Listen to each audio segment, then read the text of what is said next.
For those of you who don't know, I'm Mindy McAdams, the Executive Director of the Fairfield Area Chamber of Commerce. And I want to welcome you all and thank you for coming. This is really important in our first step in our downtown revitalization. And our friend Jim Engel is back from the Iowa Downtown Resource Center. So we're going to let him take it from here. We're scheduled to be done at 8. There might be time for Q&A at the end. Sure. But there's Jim, and Sarah. So that's all you have to know for names. That's like the Incredibles, right? Jim? Mindy screwed that up. It's the nice Jim, the mean Jim, and the Sarah. Okay? But it is good to be back in Fairfield. Yes, Jim Engel, Director of the Iowa Downtown Resource Center. We have Sarah Plowman and Jim Thompson, both with IEDA out of Des Moines. And we're going to talk about incentives tonight. I'm going to do kind of some opening comments and then let these two go to work. I was curious, though, how many of you participated at all in the downtown assessment we did? I think that was in the fall, wasn't it? Okay, we had a team of 5 people here looking at Fairfield. And when we were in town, it was pretty, well, let me say, Fairfield's not a typical town. It's a little different, and I say that in a really good way, but a lot of the issues and challenges that Fairfield has are similar to other communities. I can't think of a downtown assessment we've done where buildings wasn't the number 1 or number 2 challenge in the community. And the same here. You know, you've got great architecture here. You've got great downtown buildings. They've probably looked better in different years in the past. You know, some of them need some love in downtown Fairfield. So that was certainly an issue, but there's really nothing that defines the downtown more than its buildings, the architecture, the condition, the appearance, the safety of the use, occupancy. So buildings are a big deal, and it's really easy for residents to take that for granted, just like the weed growing in the sidewalk. You don't always see that anymore. Buildings, maybe you don't notice it on your way to work, but a lot of visitors come to Fairfield too, and they certainly do notice that. So we wanted to come back here, and it was a recommendation we made at the downtown assessment to do a little bit of a workshop. We've got 90 minutes tonight to talk about incentives to get some of the buildings looking better, more functional also. I just don't know many communities that are having great success with downtown building rehabs without taking advantage of local, state, or national incentives. So that's what we're going to talk about tonight. The other thing I wanted to mention, probably the second most thing that comes up in downtown assessment visits as a challenge that people identify, is business mix or vacancy.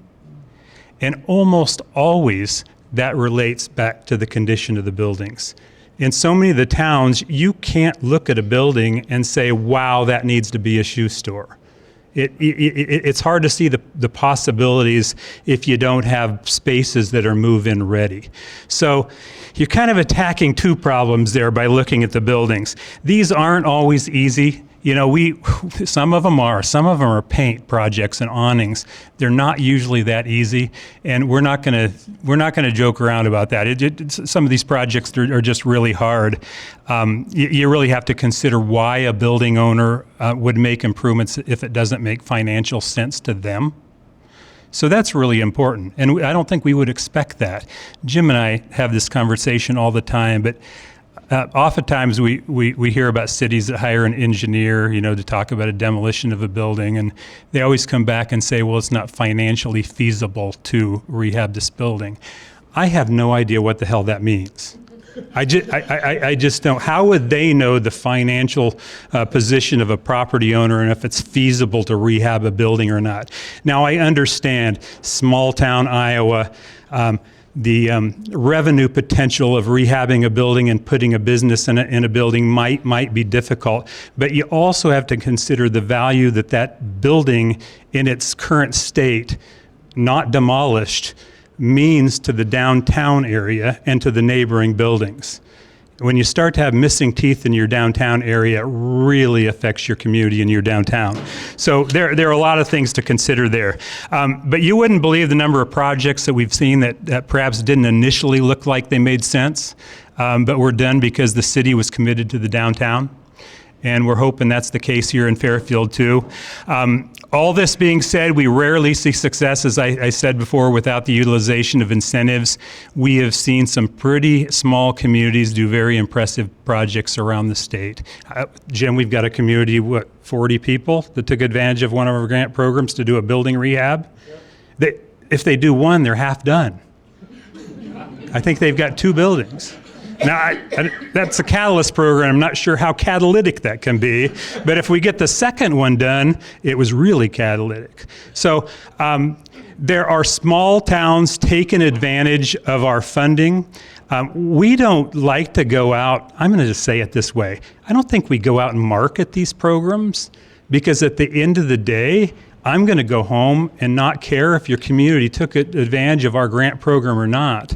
But I want to see projects done around the state, and I think Fairfield is a really good town to get this going in. So, as I said, we don't really market these. We lay out what the programs are and hope communities take advantage of those.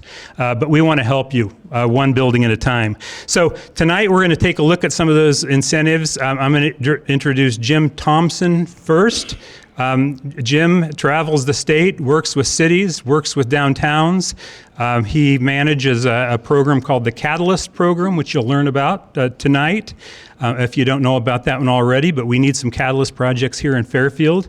So Jim, will you please take it away? Welcome, everybody. So Jim's right. He's the good Jim, and I am not.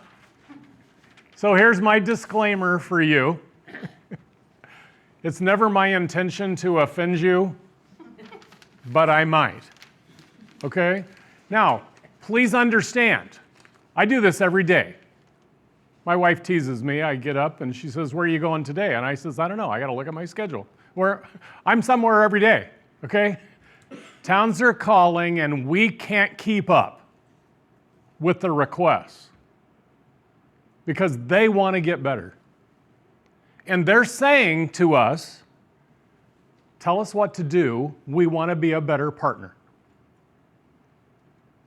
That's what we're going to cover tonight.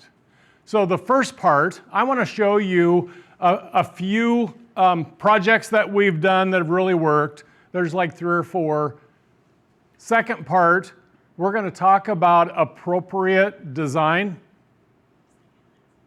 If you don't support appropriate design at the local level, give up now, because we're never going to fund you. You get that? Is that direct enough? So we want you to support appropriate design. Third part, we're going to talk about a short section on ordinances that you had better consider. Because if you won't, that means the city is giving up on your town. Is that clear? The last part then is going to be all the incentives. And I'll get through the first part as quick as I can because I want you to see the incentive piece. But overall tonight, this is really about how can we all be better partners. Anybody that has to do this all by themselves will fail. Is that clear?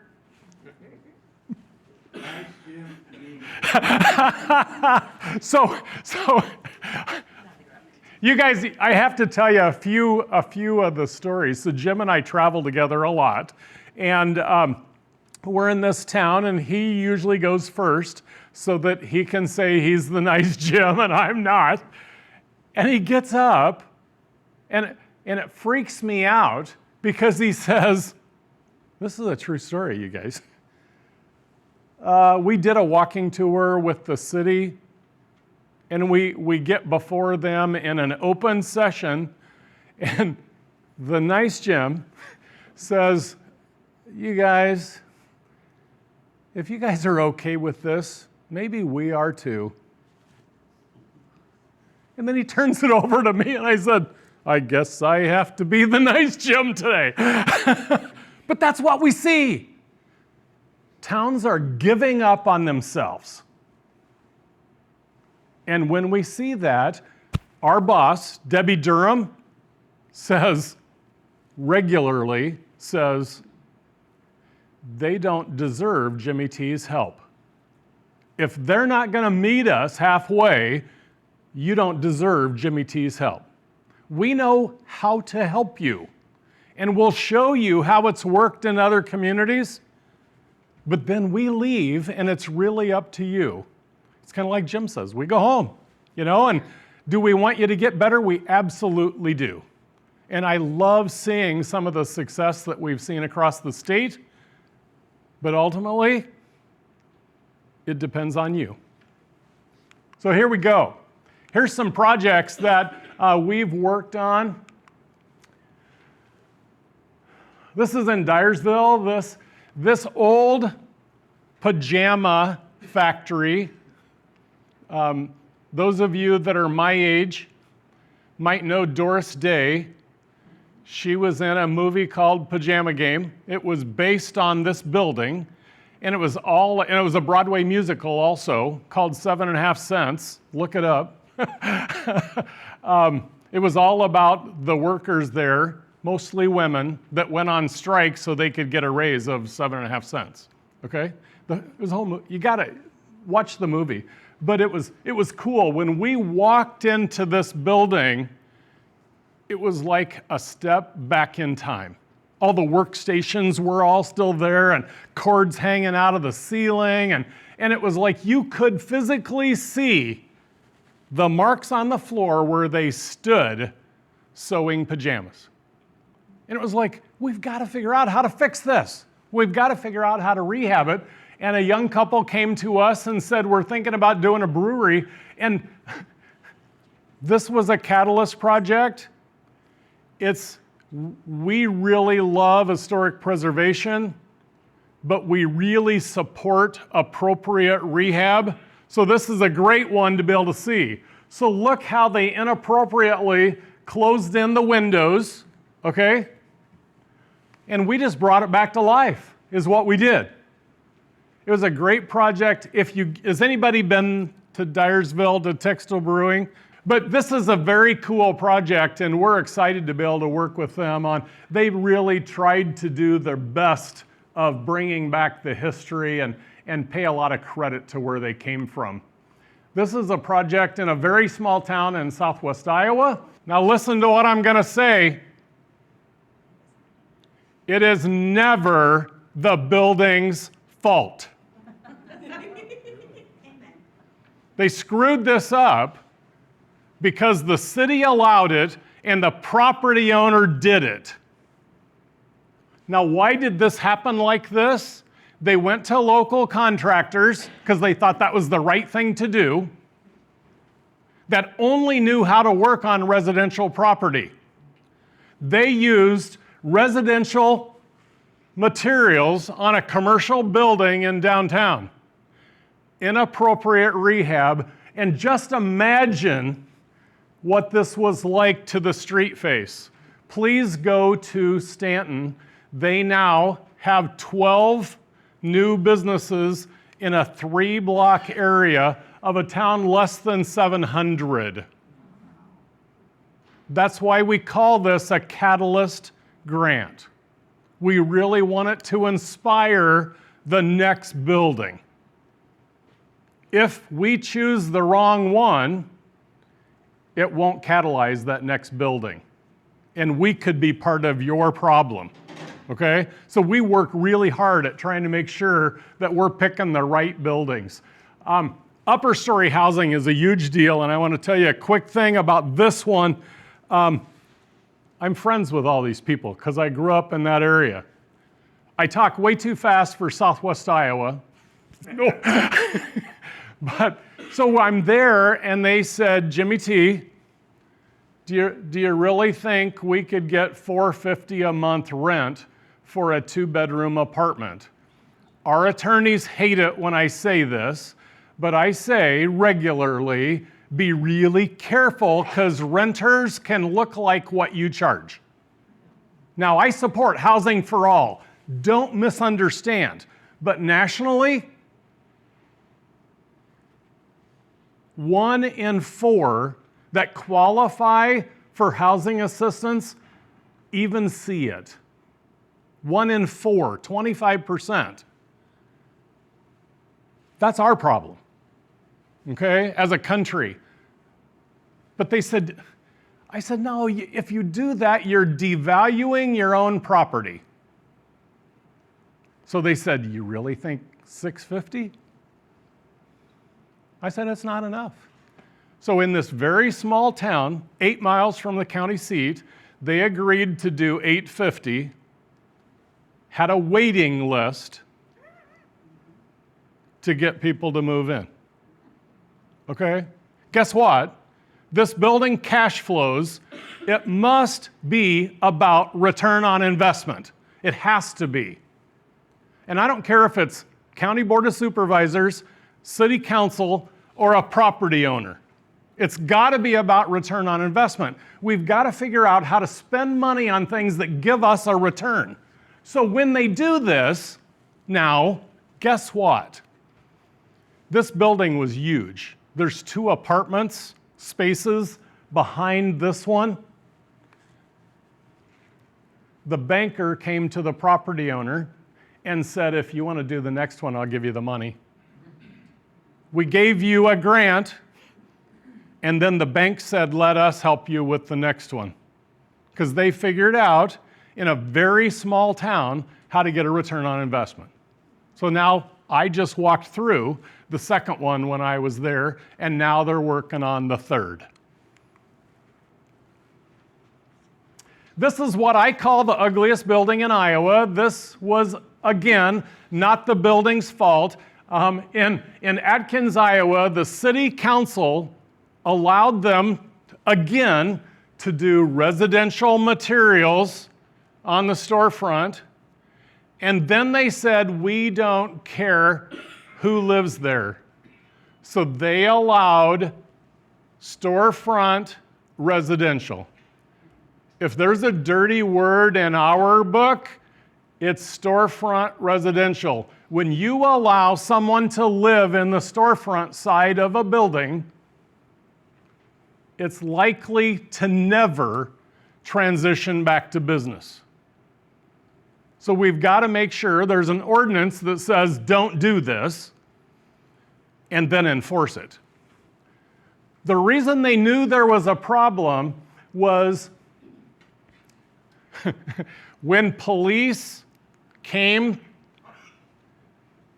the occupant dove out of the window carrying a machete, and they chased him down the street, and they finally were able to get the occupants out. So when you devalue your property, bad things happen. Police calls go up, other kind of nuisance and abandoned property things go up, those calls, and that's what happened here. So when we started working on this, I got to show you quick. See the roof? This was all encapsulated underneath when they took it off. Now, did they have to do tuck pointing? Yeah, they did. Okay. But that was all covered up underneath. They put appropriately sized windows. They started removing all the residential materials. That's what it looks like through construction. It's a tap house. They're actually, they sell product that is made at Textile Brewing in Atkins. And then this is what it looks like today. These apartments, there's a 2-bedroom apartment here, $1,250, $950 for a 1-bedroom apartment in the back. Can you cash flow those kinds of projects? Yes. Okay. This is one I'm also proud of. This was a historic black church in Clinton, Iowa, that had, I don't know what you call it when you say you're not going to be a church anymore. Does anybody know? They decided to decommission. Thanks. That makes a lot of sense to me. And they were able to attract a developer that was going to pay a lot of history to what was there and made a brewery and a restaurant out of it. Has anybody been to Clinton to this? Did you like it? I love it. It's really cool. It's worth a trip, but go and have fun. So, when we talk about developing a quality rehab project, this is the piece that I start talking about the design side. So this is really straightforward. We want to take care of the envelope, do good basic design, and then utilize the full building. What does that mean? It means when we have buildings like this, we call this the roof that flew in from outer space. Guess what? A residential contractor didn't know how to work on a commercial building roof, and this is what he suggested, and they trusted him, and it killed the appearance of the building. This was a good project. It's got a good use. The building looks like it flew in from outer space. That's why we have a red X. This is a green check mark. Putting an appropriate roof on a building. And guess what? When you work on your home where you live, you might have to do some maintenance once in a while. People think that when they have flat roofs in Iowa that they never have to touch them. It's baloney. You know, you have to work on these. And so this is the appropriate rehab. Tuck pointing has to happen. This is a parapet wall. It's really sad, but it's crumbling. It's going to fall to the sidewalk. This one is even worse. What they did is hired a contractor that didn't know what he was doing, and he put Portland cement where the mortar goes. You cannot fix this. Okay? How do you know? The mortar is meant to breathe, so the building gets rid of its moisture. When the bricks, when the mortar can't breathe, it starts popping the faces off of all the brick. Walk around, go behind your buildings, and see who's done inappropriate rehab, because the brick faces will be popping off, okay? Windows, it's really simple. Fill the space. It's not that hard, okay? When you downsize the windows, bad things happen. You have this in town, okay? Go for a walk, please. Look around, maybe even look up a little bit. You've had some inappropriate rehab happening. Storefront design, guess what? This is actually a business. How would you even know? They were meant to be clear windows so you could see what was going on, what kind of activities going on in there. Clear windows also provide a silent salesperson. They have product that I might want to buy. I think I'll go in, okay? This was one that we worked on in Dubuque. There were 7 layers of floor, and they got to this and decided we need to rehab this because it's super cool, okay? But that's what can happen in these, utilizing what's already there. Upper stories, we got to tour, I don't know the name of the building. It was a, what's it called? Thank you. Owners here, 10 apartments, fantastic. I can't wait for them to be online so that you can, I hope you do a tour so everybody can see them. When we do upper story apartments through our programs, it's almost always gut rehab, and it's very expensive. So that's why we're saying push the envelope on what the rents are going to be so that you can get a quality return on investment. If you can't, you're not going to be able to improve these buildings. We have on our website at the Iowa Economic Development Authority, if you look, this was also included in your downtown assessment. but we have suggestions on what's great design. What we would really encourage you to consider is towns are adopting this. There's lots of chapters to it. It covers more than just buildings. And what they're doing is really saying this would be a standard, so everybody has to do this. That's mandatory. We're really recommending more of an incentive-based. So what we want you to do is create local incentives, and how substantially you comply with the design guide can determine how much money you receive. It's really, really simple. And frankly, in my travels, if there's money available, most property owners say, what do I have to do to get it? And that might mean quality design, okay? Appropriate design. But it's easy. It is easy. So I told you I was going to cover some ordinances real quick. There's a couple things that we worry about a lot. It's building condition and building use. Now, building use is becoming a bigger issue than condition. Jim talked about it. If you have a really good building that you could occupy, it's not that hard to occupy them. Businesses will come to you. It's been probably 4 or 5 years ago, I'm working in Mount Pleasant. They had 8 vacant buildings around their square. And they said, would you come down and help us? And I said, only if you'll mobilize committees that'll actively work on cleaning them up. And they said, oh, that's a good idea. We think we could get people to do that. So I agreed to go. We walked through 8 vacant buildings.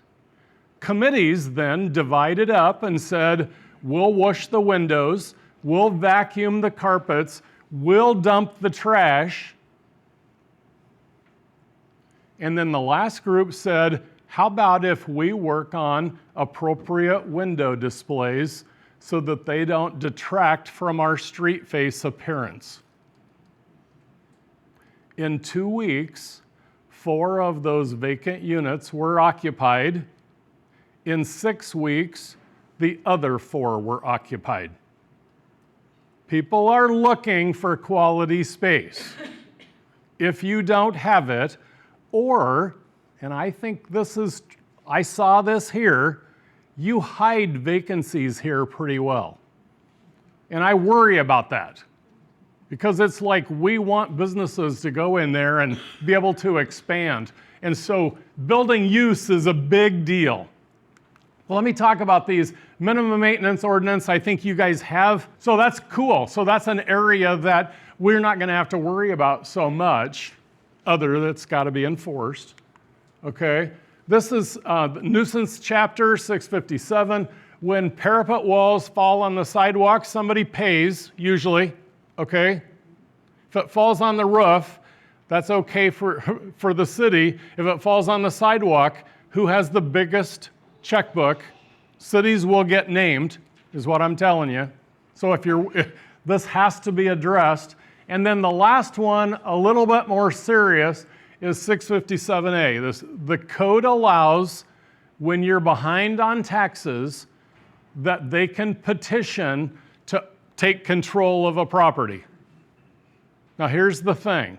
Don't do this unless you're prepared to take control of a property.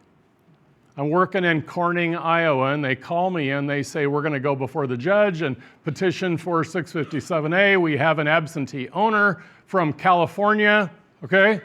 So they went through the process, and the judge says, he didn't object, so it's yours. We didn't expect to walk out of here owning a derelict building.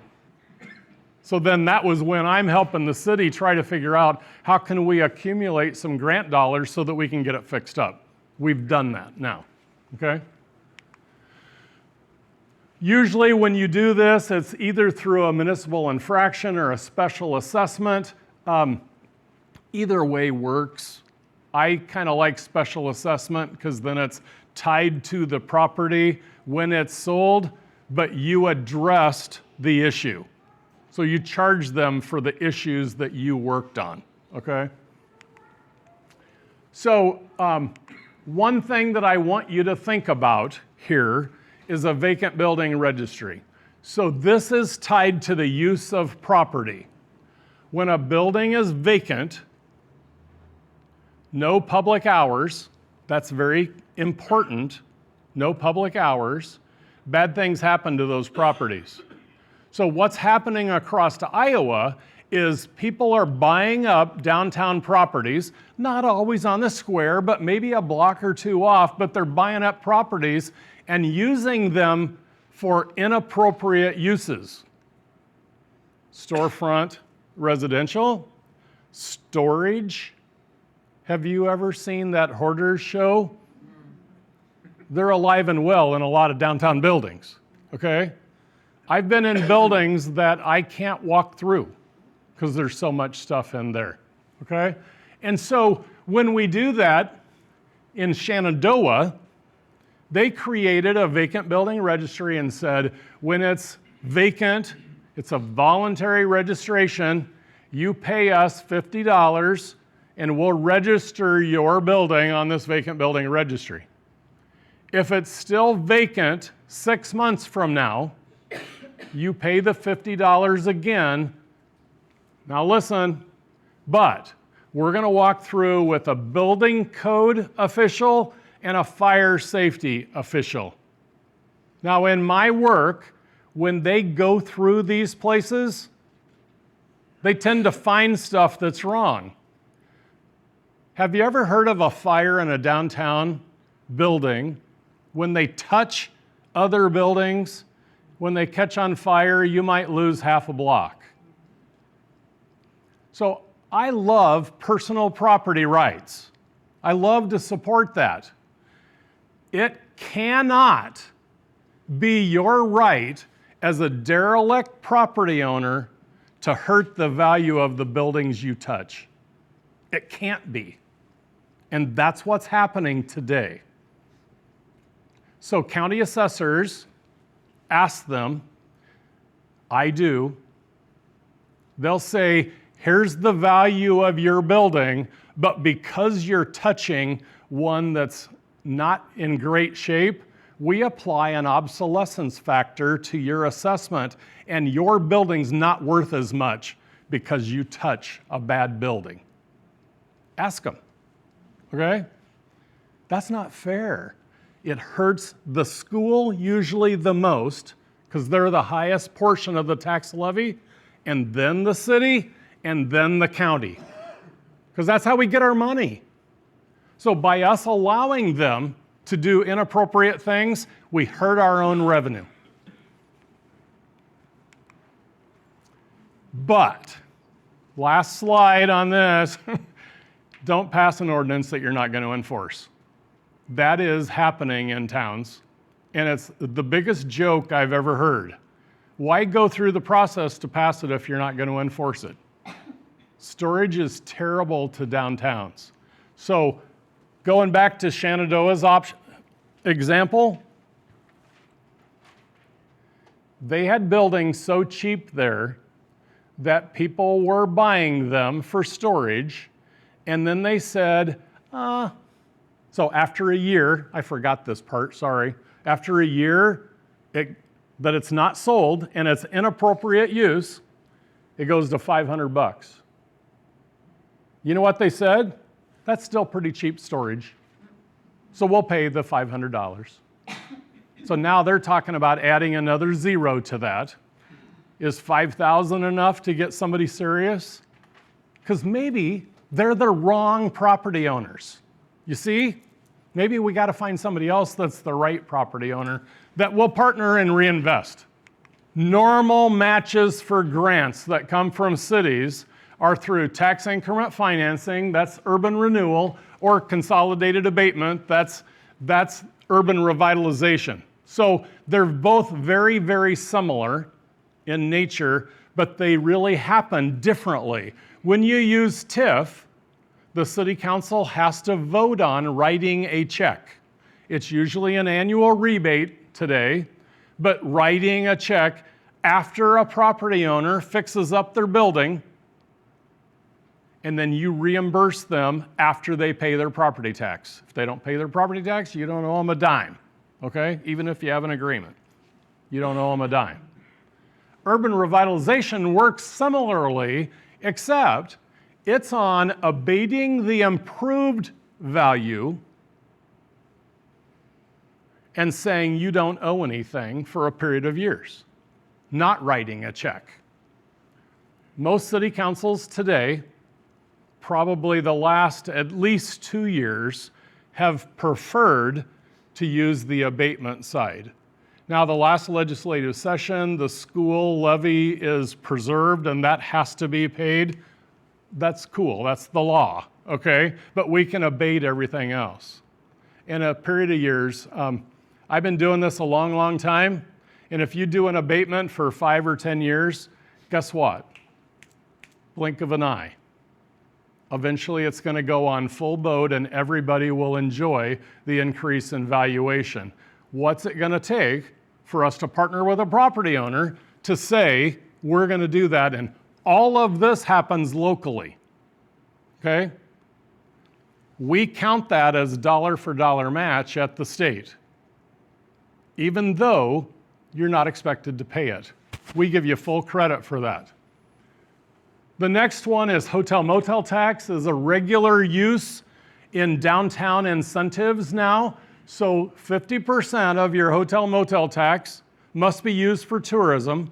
The city gets to choose how to use that other 50%, okay? I love it to go toward getting more heads in beds.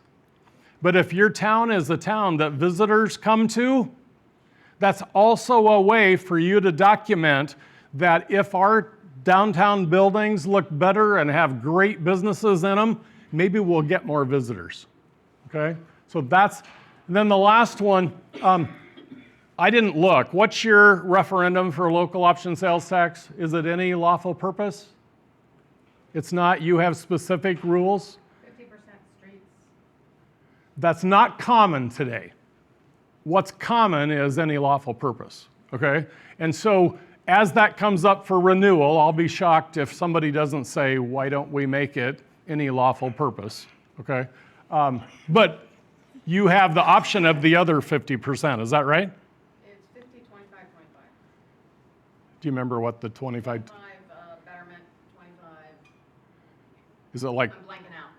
is it like property tax replacement? Okay, yeah. But, you're right. but those are, and I'm cool.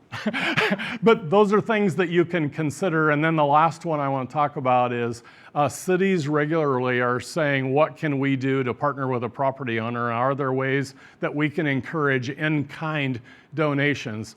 Here's an easy way to do it. When you have construction debris on a project that you have to haul away before you can actually improve a building, can we put a city dump truck there and call them when it's full so they haul it away? It saves the project money, it's easy. Okay, those are the kinds of things we're looking for. This is getting, people are using their imagination now. We have people saying, we're not gonna charge you for 6 months of water rates.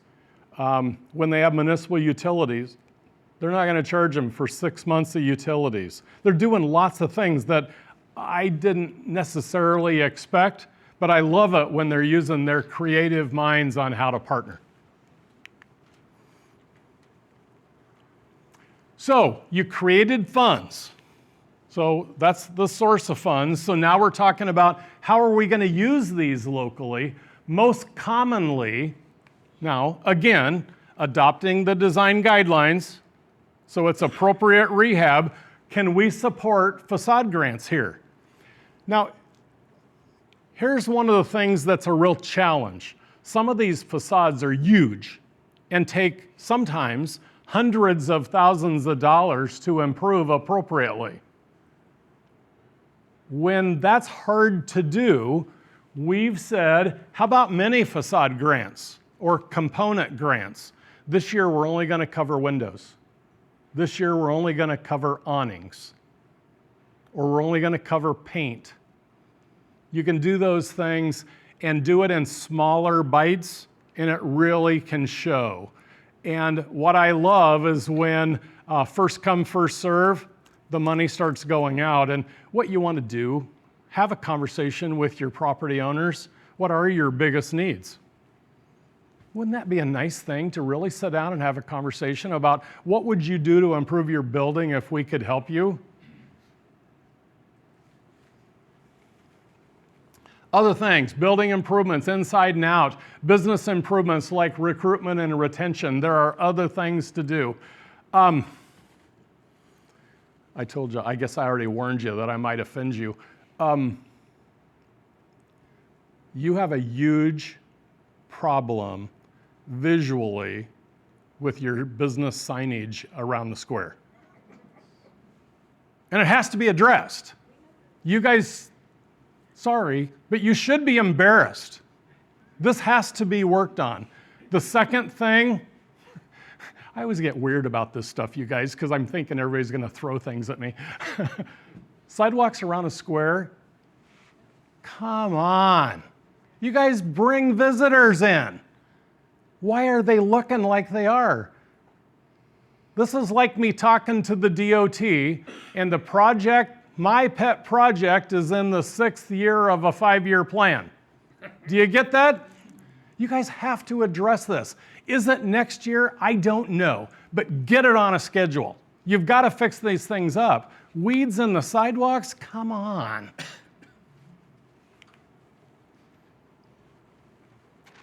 So Community Catalyst is what I do. It's available to all 940 towns. We did a training here 2 or 3 years ago. To my knowledge, we've not had an application from Fairfield. We were in this room. We strategically try to pick places that we'd like to have projects, and we want one, okay? Now, you're not going to get one this year probably because the deadline's tomorrow. My phone's blowing up, you guys. But think about that. Let's get a year's worth of planning. I'll help you. This is not rocket science. Can we pick a building and have a favorable building owner partner with us as the city so that we can all do this together? Call me, I'll come back. We'll do this. We can do it. But we've done over 250 projects around the state. We're over $25 million. I want you to have some of that money too. Okay? It's silly that we haven't done it here. Now, we would ask you to please do a request for proposal. When I worked at the local level, that information is gold. When you know 4 or 5 building owners would like to improve their buildings. You can't always do it with a state grant because you can only get one catalyst in a fiscal year. But what if you could create other funding sources locally or regionally to be able to address that? Some of the largest ones will have to be state funded or federally funded, and they come with their own strings. That's what Sarah's going to talk about. There is an emergency component. Once in a while, wind, water, buildings falling down, we'll consider an emergency project. This does not count against you in the regular round. So it is possible to get an emergency designation and a regular round catalyst designation in the same fiscal year. We've done a lot of these. What we won't do is reward a bad building owner. So if the building owner didn't improve their own building and the roof caves in, and then they call me and say, will you consider this as an emergency? I will say to the city, as soon as there's a new owner. that's willing to invest in it appropriately. We're not going to reward bad behavior.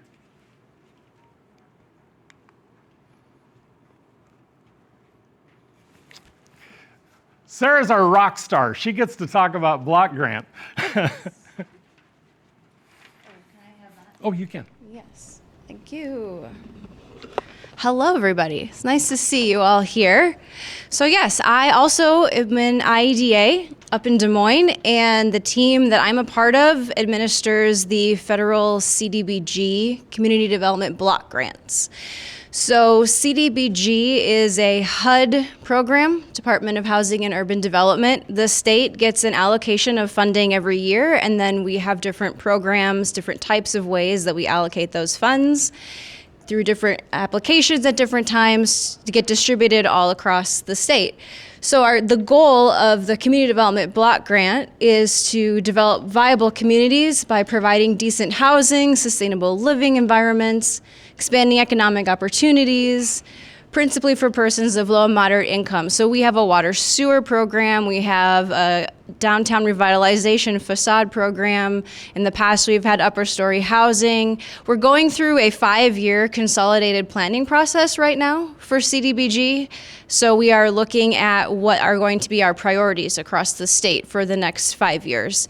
So there actually will be some public comment periods and things this spring on that, and then we'll be able to produce a plan and roll out some programs. So it's only for non-entitlement communities. So that's cities that have less than 50,000 population. The larger communities get money directly from HUD. So the other communities get funds funneled through the state. So Fairfield obviously qualifies to get funding through the state. And then you'll see down there national objectives. So the primary way that we fund these is by meeting a national objective of benefiting low to moderate income persons or households. That has to be the majority of the funding. That's the way HUD set it up. But there's also the opportunity to do slum and blight elimination in communities and occasionally urgent need depending on the program. So the program that I work the most with is Downtown Revitalization, or DTR for short. Fairfield actually had a DTR program about 10 years ago. I don't know if any of you were around or a part of that. I was looking it up the other day, about 8 different buildings around the square. There are about 15 or so addresses, because sometimes you've got like 2 right next to each other in the same building around the square. So that was about 10 years ago.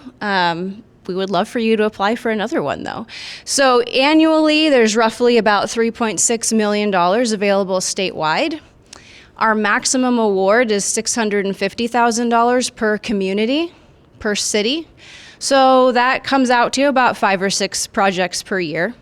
Usually we hold annual applications. That application window varies because we have to wait till we get our money from HUD. The benefits of working with federal funds, you don't know when that's happening. It changes. So as Jimmy T said, Catalyst application closes tomorrow. This year's DTR application closes on Friday. So next year, you all should apply. I'm hoping they'll be in the fall for applications. The way it works is that a city is the applicant. It's not an individual property owner. So the city applies on behalf of a group of property owners who are interested in participating. We're looking for a minimum of 6 buildings to participate, 6 addresses if you want any funding at all. And if you would like the maximum of 650, then we want a minimum of 8. You can go higher than that. People do. You did 10 years ago. Your balance there is you have better impact, but then you have to stretch the dollars more. So you weigh that a little bit.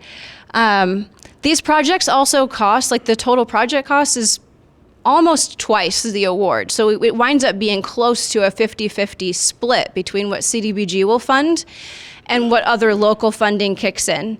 Most commonly I see, although it's not a requirement, but most commonly I see the non-grant funding being a split of like city funds versus property owner funds. So there really is buy-in from everyone to participate in these programs. And we're looking at external work only. It's facade rehab. So you're thinking about your front, your whole storefront all stories. If it's a corner building or you have a visible side, we want the sides involved too. Roofs are eligible. You saw the pictures of the roof. If you've got drainage problems, roofs are eligible. Yes? So sidewalks are not. So a facade is defined as 2 feet, right? 24 inches. So we're looking at the actual building. The caveat I would say is that you are allowed to do ADA compliance. And so if you're looking at improving or putting a ramp or working through your threshold or your doorway to make it ADA compliant, that would count. But a sidewalk is not technically part of the building, so that doesn't allow. Rear of the building, usually not eligible unless there's a business entrance or you have visible from a side street plus a business entrance. But it's really great looking at windows, looking at roofs, a lot of the things you've heard tonight, looking at storefronts, looking at the masonry or the facade, the foundation. If there is a unique feature to it, we'd look at that too. And like you've also heard, there's a big coordination involved. So the city's the applicant. They have a local project manager they designate. They also work with a grant administrator. Because these are federal funds, there's a lot of federal requirements that come with them. And so a local grant administrator, like your local COG, Council of Government, or a private equivalent, helps to make sure that everything's in compliance. And that's where I come into to help with that as well. The city will hire an architect. We would love for you to use those good design guidelines that Main Street has put out. And then we'll have lots of communication along the way to make sure everyone's on the same page with how the project is rolling. It's usually a 3-year endeavor. And then some of the other requirements that kind of come into play with those federal rules are things like making sure that, public procurement has happened and Davis-Bacon prevailing wage has happened and things like that. But that's why you have a grant administrator to help you out. That's their responsibility along with the city to ensure that compliance. So it winds up being really great when you see a big core group of buildings get this improvement. The catalyst is fantastic because it starts the ball rolling. This is fantastic because you get to see this widespread effect. So you define a target area in your core downtown and say, these are the buildings we want to hit. I've seen communities do this in phases. So if you've driven through Oski, they did this multiple years. So you've seen that change over time, and other communities will do multiple rounds of these funds. So that's the big pitch is DTR. Briefly, wanted to mention also, we have in the past, as I've said, funded upper story housing, which is the upper level on the interior of one of those downtown storefronts. That also needs to comply with that low to moderate income requirement. So we're looking at a minimum of 51% of any units created being rented out to persons of low and moderate income. Also a lot of coordination that comes into play, and community facilities is another one of the programs that we offer. This is a rolling application basis, so this is not like on an annual. You can apply at any time. As long as we have funding, we'll review your application to ensure that it meets with the program. Those are also roughly around, off the top of my head, I don't recall, I think 500,000 is the max award. The city is still the applicant. They're applying on behalf of usually a nonprofit. So we're looking at things like senior centers, libraries, daycares, any type of like a homeless shelter or something like that is going to serve primarily at least 51%, there's that number again, more than half, low to moderate income individuals. Often that requires a survey of the clientele. So if we'd look at a daycare, and the daycare would need to be able to confirm that 51% of their clients are low to moderate income. Some communities are presumed to be LMI, like a senior center, it would be presumed to be LMI and that sort of thing. So it's a great opportunity. We don't get a lot of applications here. We would love to see more. So if there are community facilities in your town that you think might qualify, Chad Sands in my office is the point person for that. I can get you connected with him, or you can ask me more questions just to learn about what projects people have done. I do believe there was a daycare in Fairfield that actually did do this a couple of years ago. So you've done it before, but you should do it again. So that's That's community facilities. There's one other program, the nuisance property and abandoned building. This is not a CDBG program. Provides financial assistance to help communities demolish or remediate building structures that are a hazard. So if you've got a building that feels unsafe, you might look at this. They could be utilized for either residential structures or business structures, but the emphasis in the past recent years has been on business structures specifically rather than residential. Can look at multiple property sites and locations. It's a loan program with very low interest rates. The loan terms range, they do not have a minimum or maximum amount that can either be forgivable or not. Right now, we don't have a lot of funds available because we wait for the funds to come back from previous loans. But if you have questions about this program, Joyce is also the person to talk to, and I can get you connected to her as well. So, This is city applicant as well. yes. I was just gonna ask. Yep. the same. Yep. Yes. So talk to your city. That's what I'm here to say. I'm here to talk to your city and then have them talk to me and my colleagues, and we'll get it worked out for you. All right. I'm happy as you think about questions, I'm happy to hop back up here at the end, but I am going to give this back over to Jim.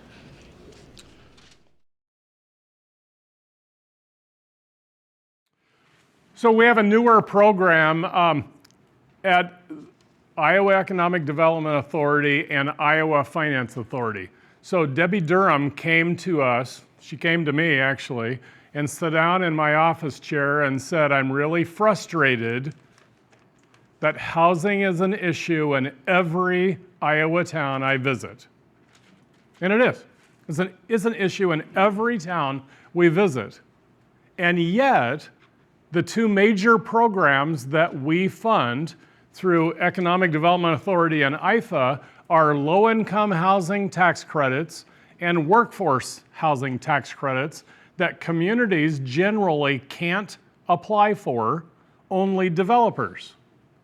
So here's what's happened with those two programs. The developers go back to the same places that they've always done. That means Des Moines, Cedar Rapids, Ankeny, Waukee, Sioux City, never rural, right?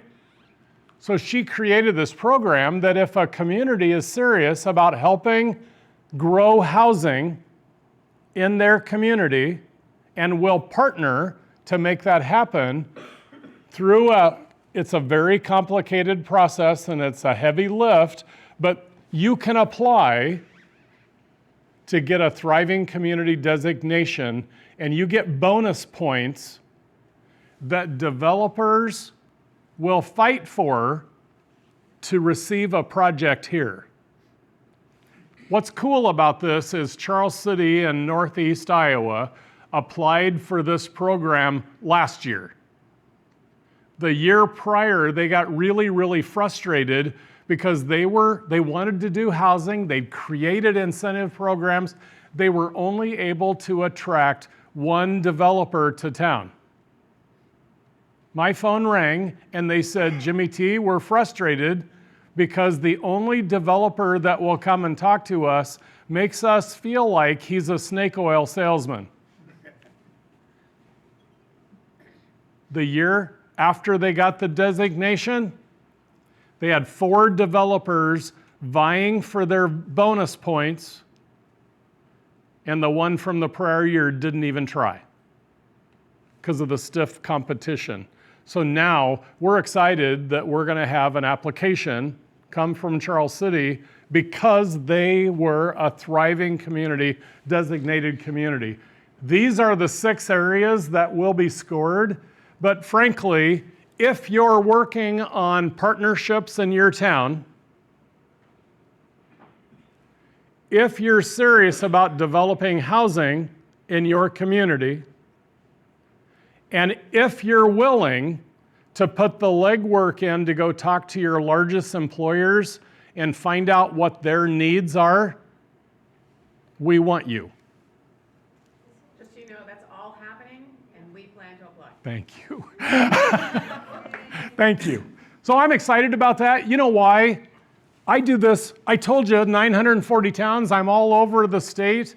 Last year, the smallest town that applied was over 10,000 in population.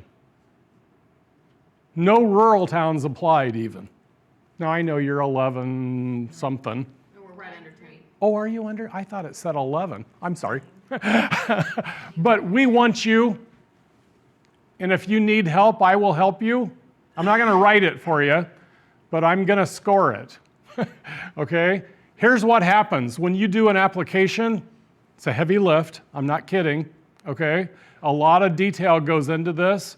That's just to get you invited to a live pitch before 3 representatives from the Iowa Finance Authority and 3 from the Iowa Economic Development Authority. We score you and make recommendations to Debbie Durham, our boss, okay? It's not easy. We've had towns fall on their face during the live pitch because it's a lot of pressure. You better work on it. You better practice it. Well, you got to get invited first. Sorry, Mary. But we want you to do this. Now, there's a couple things that this really applies to, and that's the federal low-income housing tax credit. We've been talking a little bit about the 51% low to moderate income guidelines for like the upper story housing program, okay?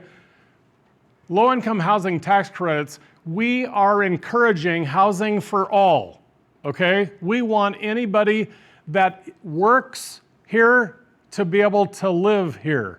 So think about your community. You have service workers, you have retail, you have tellers at banks, you have other kinds of positions that are good enough to work in your town, but may not be able to find an appropriate house to live in your town. That's what this is about. We want to serve everybody. The other thing that happens in upper story development is a minimum of 2 units qualifies for workforce housing tax credits. 2 units, okay? We didn't even get 1 application last year for upper story housing. Not 1. So people aren't even applying for this. And it's up to the property owners, okay? But this is really cool. And so because you are in the small community, you can get up to $30,000 per unit, plus you get reimbursed the sales and use tax. I do this simple math because I'm not so bright, but it usually adds up to about another $10,000, okay? So $40,000 per unit in tax breaks, and then the city's gonna do something to match this to make it competitive. So now you can actually start really cash flowing buildings, okay? Redevelopment tax credits. This is a really cool program. These are for huge buildings that are really obsolete. It's almost, and many times downtown buildings, but they're usually on the edge and they're huge and you don't know what to do with them. We can help you. There's a maximum of 1.5 million per project. We'll allow 30 months to complete this, but this is a heavy lift and we have to walk you through this. But I wanted you to be introduced to it. So this is how it works. We're going to take applications again in July and August. There is a September 1 deadline annually. If this is something that you're thinking about, we need to connect really soon, okay? Historic tax credits, we love this. In Iowa, the qualified rehab costs, here's the simple way I describe this. If you could physically pick up a brick building, hold it above your head and shake it, everything that falls out is not eligible. But if it's affixed to the building, so more brick and mortar kinds of improvements, you get a 25% state tax credit and a 20% federal tax credit on the qualified rehab costs. So if you spent $1 million, you could get $450,000 worth of historic tax credits. It's not that hard today to spend $1 million on a building, okay? Wanted you to be aware of this. This is very competitive, and it will take a consultant to help you through it. We're used to working with historians that do this kind of work to make sure the building's eligible or listed or both, okay, and work you through the process, but you need to be aware of it. You have really, really cool building bones in Fairfield, and this should be a consideration. You're eligible for Empower Rural Iowa grants. These are smaller grants. Sometimes a lot of planning goes into these. When you did the daycare a couple years ago, have you guys ever done a child care market study? Have you guys heard of this?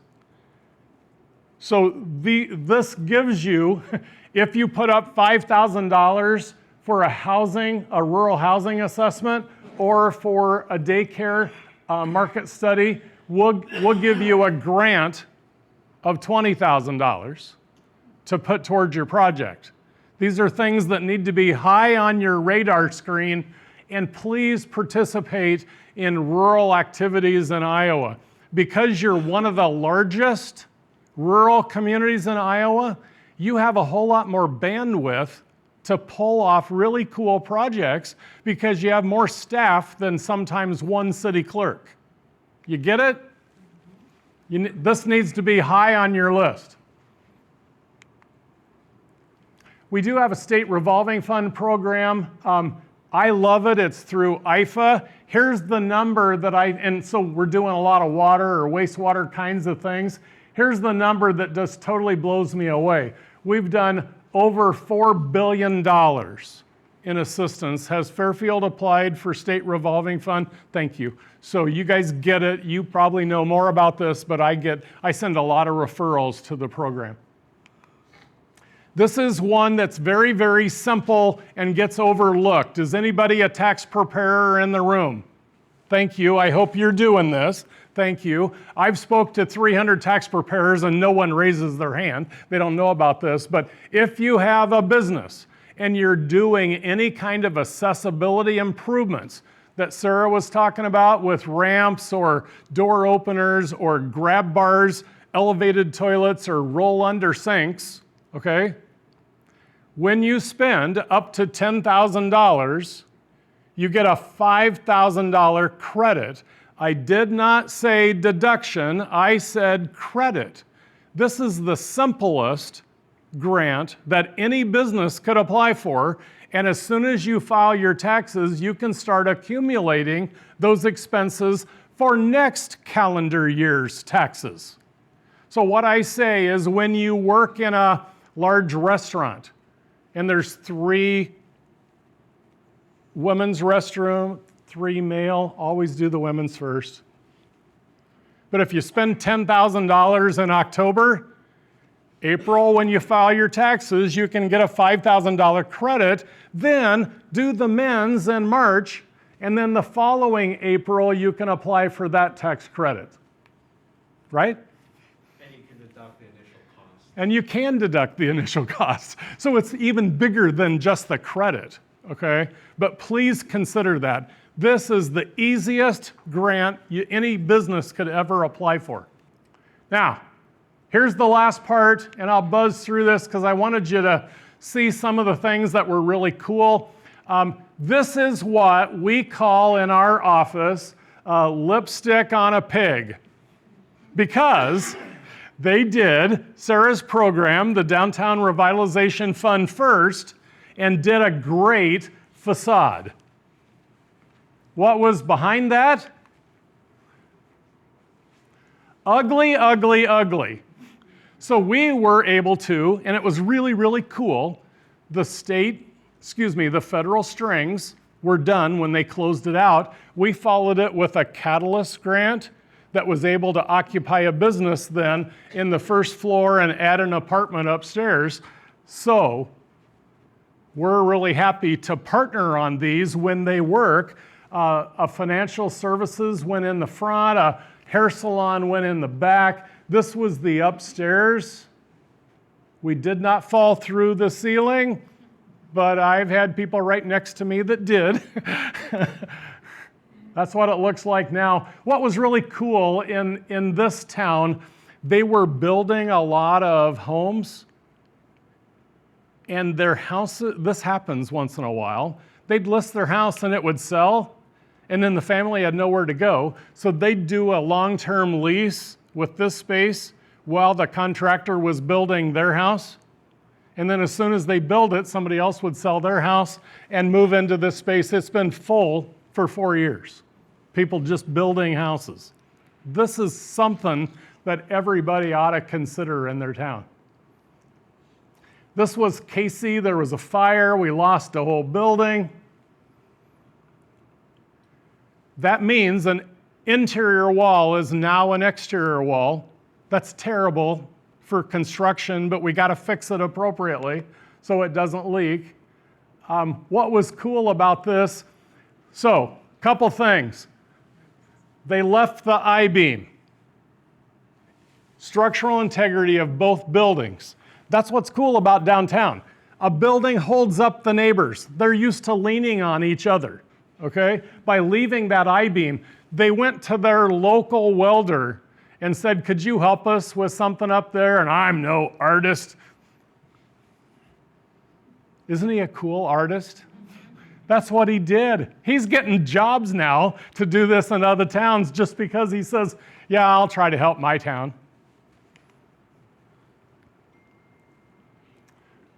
Designs are important on any project. This one was drawn up.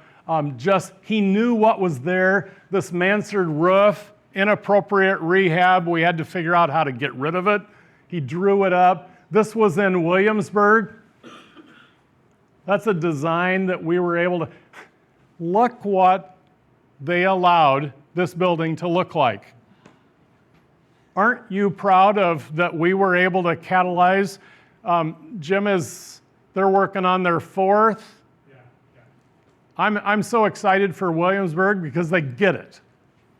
When you improve a building, you can work on the next. I wanted to show you some vibrancy amenities. This is what will encourage somebody to come to your downtown and stick around a while, okay? And it doesn't just have to be tables and chairs, but it can be other things like giant Jenga and mini golf and other kinds, Scrabble. Consider these kinds of things where it's appropriate. We want people to use your downtown.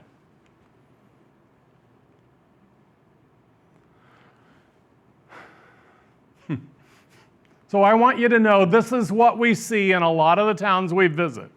We're closed or we're not open today or come back tomorrow, whatever, you know. This sucks, you guys. And that's their impression of what goes on. So we really want you to think about window displays like the insurance office that did this really cool window cling. Everybody in town was talking about what happened. This was a hardware store that did the paint chips and made a sundress. And this is the funniest thing that ever happened to me. The hardware store came and said, we need to take that out of the window because we can't keep up with the paint sales. That's a true story, you guys. It's like, why wouldn't, anyway. I had to throw this in because I'm that weird. But vacant buildings, you want people to drive by or walk by that know that a building can be occupied, and that's what you can do with these kinds of window clings. So if you want to make excuses, you can, okay? It's really, really always up to you. If you want this dark cloud to hang over what we're going to do in downtown Fairfield, you can do that. Or we can figure out how to work on it together. Every decision that you make matters. And you ought to all be policing each other. We want this town to be better tomorrow than it is today. And we can do that when we work together. That's the only way to make this happen. So, when we're thinking about working on things, is it helpful or is it hurtful to your town? Downsizing the windows in your downtown buildings is always going to be hurtful, okay? Allowing inappropriate uses is always going to be hurtful. So how can we get the biggest bang for our buck that we're going to invest so that when we're working on things like our city budget, we're not just concerned about meeting our expenses. We're concerned about investing in our community so that we can get a return on investment. We have to think about our budget in return on investment. That's it, you guys. Final thoughts for us.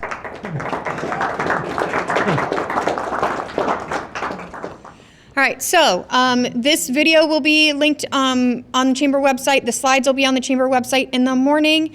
If you have follow-up questions, we have everybody's contact information. Thank you for being here. We really hope that you will help us in getting the Main Street application done so that we can be a Main Street community and have more resources to revitalize our downtown. If you are not a Chamber member and you want to be, come talk to me. Have a great night, safe travels, and thank you for coming. Thanks, everybody.